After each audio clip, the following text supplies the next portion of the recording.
ছায়া পর্ব ৩ প্রকৃত রূপ।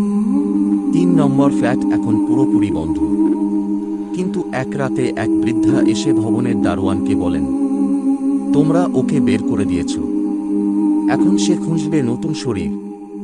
লোকটি ঘাবড়ে যায়, জিজ্ঞেস করে, আপনি কে? বৃদ্ধা বলেন, আমি ছিলাম এই ভবনের প্রথম বাসিন্দা। যখন ভবনটা তৈরি হয়েছিল তখন এখানে একটা মন্দির ছিল। সেই মন্দিরে বন্দী ছিল ছায়া, এক নারী যে নিজের পুরো পরিবারকে আগুনে পুড়িয়ে মেরেছিল। বলতো তারা সবাই অশুদ্ধ। এরপর নিজেই আত্মহত্যা করেছিল মন্দিরে, কিন্তু তার আত্মা আটকে যায় সেখানে।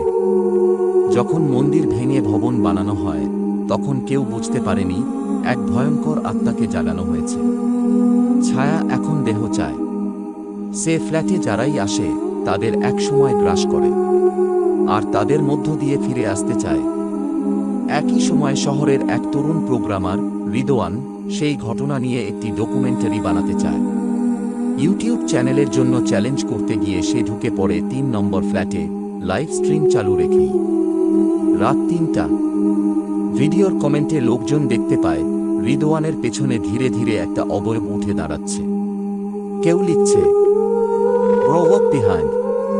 রিদওয়ান ঘুরে দেখে, কিন্তু তখন ছায়াটা ঠিক তার মুখের উপর।